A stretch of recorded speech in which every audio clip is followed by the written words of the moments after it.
Саламатсыңарбы, урматтуу окуучу достор. Силер менен Жапарбай кызы Нурила, Ош шаарындагы номер 50 Паис Жапарович Нышанов атындагы мектеп гимназиясынын тарых мугалими. Бүгүнкү сабагыбыз 5-класстарга арналат. Биздин бүгүнкү өтүлүүчү темабыз гректердин байыркы цивилизациясы деп аталат. Биз буга чейин силер менен мурдакы сабактарыбызда Финикия жөнүндө маалымат алганбыз. Финикиянын жайгашкан орду, финикиялыктар эмне менен алектенишет, алардагы эң алгачкы алфавиттин пайда болушу жөнүндө кенен түшүнүк алганбыз. Демек, бүгүнкү жаңы теманын көрүшүндө биз силер менен байыркы Греция жана анын жайгашкан орду, климаты, калкы, Миной цивилизациясы, Грециянын полистери, анын ичинен Афины, Спарта жөнүндө маалымат аласыңар. Өз алдыңарча ой жүгүртөсүңөр. Ошондой эле өз алдыңарча окуп, маалыматтарды анализдейсиңер. Даярсыңарбы, урматтуу достор? Анда сабагыбызды баштадык. Байыркы Греция Балкан жарым аралынын түштүк бөлүгүндө жана ага жакын жаткан аралдардан орун алган. Байыркы Грециянын түндүк бөлүгү Балкан тоо кыркалары менен чектешет. Анын эң бийик чокусу Олимп жана Парнас тоолору болуп эсептелинет. Байыркы Грециянын климаты ысык жана кургак келген, жаан абдан сейрек жайт, кышы суук, бирок кар жок болгон. Байыркы Грецияда шалбалар жана тоо кыркалары, ошондой эле өрөөндөр көп болгон. Бирок жери дыйканчылык үчүн ыңгайлуу келген. Байыркы гректер жүзүмдөрдү өстүрүшкөн, ал эми Грециянын түштүк бөлүгүндө оливка жана апельсин бышкан. Грециянын калкы неолит дöwрүндө эле отурукташкан, эгин айдап мал багышкан, чарба иштери менен алек болушкан, ирригациялык системаны өздөштүрүшкөн жана каналдарды курушкан. Аларда кол өнөрчүлүк өнүккөн, металл идиштерди, курал-жарактарды жасаганды билишкен.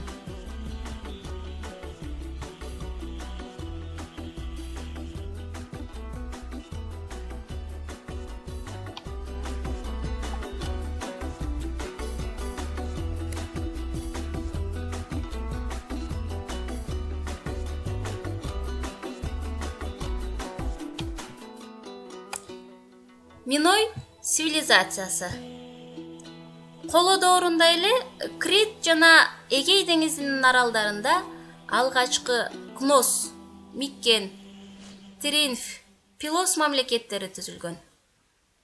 Ошол мезгилде Крит гүлдөп өнүгүп, борборлошкон мамлекетке айланган. Борбору Кнос шаары болгон. Криттин падышасы Миностун атынан Миной цивилизациясы деп аталган. Крит мамлекеттери күч алып турган мезгилде ал жерде бир катар аралдарды багындырышкан. Ошол эле учурда криттиктер флотторду курушкан, шаарлар өсүп, кол өнөрчүлүк өнүккөн. Гректерде суусу мол, түшүмдүү өрөөөндөр болбогондугу үчүн бул жерде дыйканчылык кылуу бир кыйла кыйынчылык туудурган. Гректер сууда сүзгөндү эрте үйрөнгөндүктөн алар негизинен деңиз соодасы менен алектенген.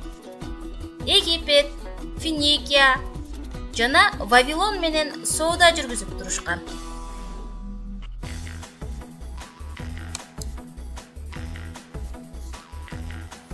байыркы минойдо критиктер өздөрүнүн жазуусун ойлоп табышкан. Бирок ал жазууларды ушул күнгө чейин эч ким окуй алган эмес. Кносто адам таң каларлык дворецтер курулган. Ал 300дөй бөлмөдөн туруп лабиринт деп аталган. Андагы дубалдардын боектору миңдеген жылдар бою өңү өчпөй сакталып келген. Дворецтин төмөнкү кабатында коридорлорду жана тепкичтери бар бөлмөлөр курулган. Ушул эле жерде курал-жарак, кымбат баалуу асемдер, азык-түлүк коюлуучу кампалар, устаканалар жайгашкан.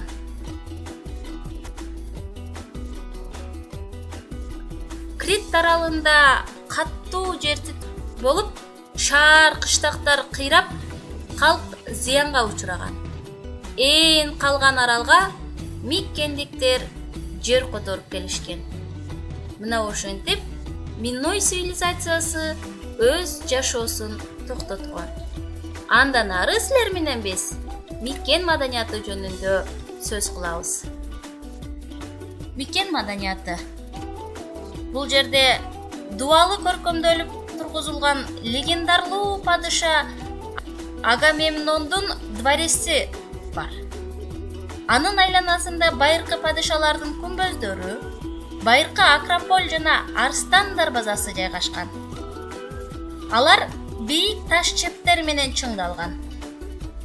Дворецтин ичи тартылган сүрөттөр менен кооздолгон. 40 миңге жакын чопо тактачалардагы жазуулар Миккен мамлекетинин тарыхын баяндап турган. Миккен маданиятынын гүлдөгөн мезгили биздин заманга чейинки 16-13 кылымдарга таандык. Ал эми биздин заманга чейинки 12 кылымда Миккенди Дори уруулары басып алган. Алар шаарды талап тоноп, Миккен цивилизациясын тып-тыйпыл кылып кыйратып салган. Натыйжада байыркы Грециядагы алгачкы цивилизация болгон Крит Миккен маданияты жашоосун токтоткон. Археологдор 19-кылымдын экинчи жарымында Криттен биздин заманга чейинки 2 жылдыкка таандык болгон таш үйлөрү бар шаар урандыларын табышкан. Бул жерде Миккен мамлекетинин Арстан дарбазасынын калдыгын көрүп турасыңар.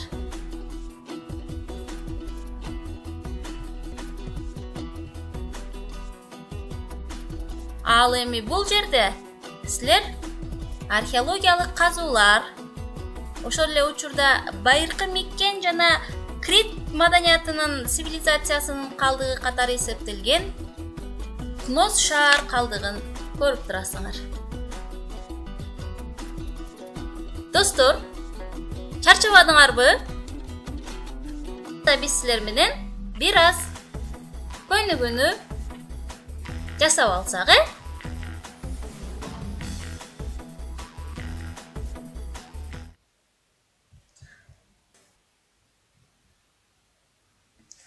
Кана достор, силер менен биз бүгүн көйнөгөнү баштайбыз.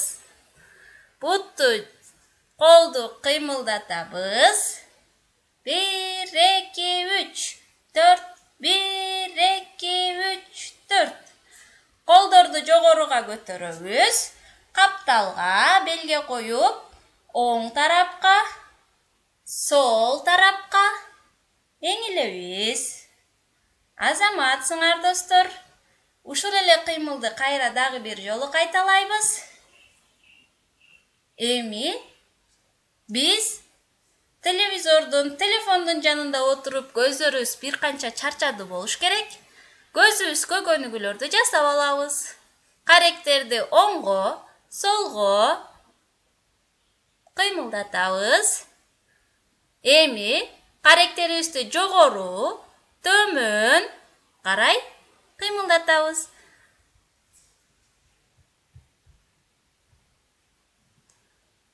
көзүбүздү жумабыз, ачабыз. Жумабыз, ачабыз. Бираз колдорубузду, буттарыбызды кайрадан жазып, кыймылга келтиребиз. Азаматсыңар. Сабагыбызды андан ары уладык. Демек, кийинки сабагыбыздын жүрүшүндө биз силер менен Грециянын полистери жөнүндө сүйлөшөбүз. Грециядагы эң чоң полистер Спарта жана Афина жөнүндө. Биздин заманга чейинки 11-8 кылымдарда Грецияда шаар мамлекеттер, аларды полистер деп атап койгон. Полистер түзүлөт. Алардын эң ийрилеринин бири бул Афина болгон. Ал Аттика аймагында орун алган. Афина грек цивилизациясынын борбору катары таанылган. Миккен цивилизациясы кыйрагандан кийин акырындык менен гректердин чарбасы кайрадан жандана баштайт. Темир эритип, темирден курал-жарактарды, эмгек куралдарын жасашкан. Соода өнүгүп, кеме куруу күч ала баштайт. Биздин заманга чейинки 11-8 кылымдарда Аттиканын аймагында жаңы Афина деген полис түзүлөт. Аттика Ортоңку Грециянын түштүк батышынан орун алган байыркы аймак. Ал жерде байыркы гректер атайын бийик жерине чептей бекем корголуучу жай болгон Акропольду курушкан. Силер бул жерден Афинанын цивилизациясына тиешелүү болгон бир канча археологиялык курулуштарды көрүп турасыңар.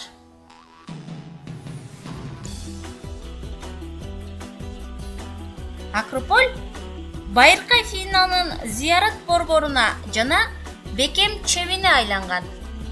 Миккен доорунда эле Акропольдун айланасында чептер, дубалдар менен курчалган алгачкы турак жайлар салынып, Афина шаары пайда болгон. Афинада жер аристократтардын колуна өткөн. Жердин ээси болгон эркин дыйкандар карыздары үчүн жеринен да, эркиндигинен да ажыраган. Биздин заманга чейинки 593 жылдары Солон өзүнүн реформасын жүргүзгөн. Балдар, силерге ушул жерден тапшырма. Солондун реформасы жөнүндө, андан кийинки бийликке келген Афинанын башкаруучусу Перикл жөнүндө китептен окуйбуз. Солон менен Периклдин башкаруу мезгилине алардын реформасынын окшоштуктарын, алардын айырмачылыктарын жазасыңар. Перикл жана Солондун башкарган мезгилиндеги Афинанын өнүгүшү тууралуу өз оюңарды, көз карашыңарды бересиңер. Темабызды улантабыз. Бул байыркы Спарта. Афинадан кийинки эле Грециянын эң ири полиси. Ал Грециянын аскердик күчүнө ээ болгон байыркы шаар мамлекет. Пелопоннестин тарыхында маанилүү орунга ээ. Спартанын тургундарынын көпчүлүгү кулдар болгон. Алардын элдик ооз-эки чыгармасы же жазуу эстеликтери да болгон эмес. Байыркы спартандыктар илим-билимге, искусствого кызыгышкан эмес. Спартадан философтор, ойчулдар да чыккан эмес. Алар сыйына турган ибадаткана да, өздөрүнчө жашай турган турак жай да курбаган. Спартанын тургундары окшош салынган чакан үйлөрдө жашаган. Негизинен байыркы спартандыктар алар жоокер эл болгон. Мына ошондуктан уламышка караганда Спарта аймагы 9 же 10 миң бирдей участокторго бөлүнүп, анда кулдар, илоттор иштеген. Спартанын жогорку органы элдик чогулуш, ал Апелла деп аталган. Мамлекетти 2 династиядан 2 падыша башкарган. Башкаруу системасы баш аламан болгон. Спартандыктар 7 жашынан каарыганча аскердик кызмат өтөгөн. Байыркы мезгилде аскер деңиз күчү жагынан Спарта күчтүү мамлекет болгон. Спарта Афинанын ишенимдүү союздашы болгон. Перс баскынчыларына каршы күрөшүүдө Спарта жана Афина ишенимдүү союздаштардан болгон. Бара-бара Спартада жекеменчик пайда болгон. Саясий күрөш жана ички чыр-чатактардан начарлаган Спарта Вифы жана анын союздаштары менен болгон согушта жеңилип калып, Пелопоннес союзу кулаган. Ошол эле мезгилде Спартада социалдык теңсиздик болгон. Башкача айтканда, Спартанын эли спартандыктар, периектер жана илоттор болуп 3 топко бөлүшкөн. Спартандыктар булар эркин Спартанын жарандары болгон. Периектер булар соодагерлер болгон. Алар соода жүргүзүп, өзөрүнүн соода саттык мамилелерин алып барышкан. Ал эми илоттор болсо, алар кулдар, көз каранды адамдар болгон. Алардын саясий укугу болгон эмес.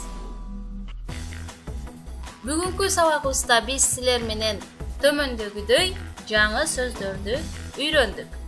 Полис, элдик чогулуш, демократия, Апелла, Акрополь. Силер бул жаңы сөздөрдү дептериңерге жазып, анын түшүндүрмөлөрүн жазып көрсөтөсүңөр.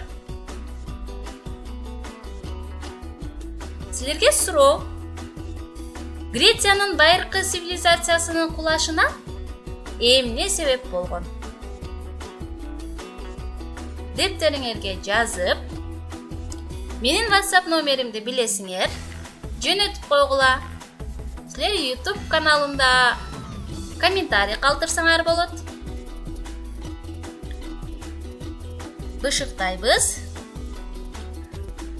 Греция биздин заманга чейинки 18-кылымдан тарта эле бул жерде алгачкы цивилизациялар пайда болгон.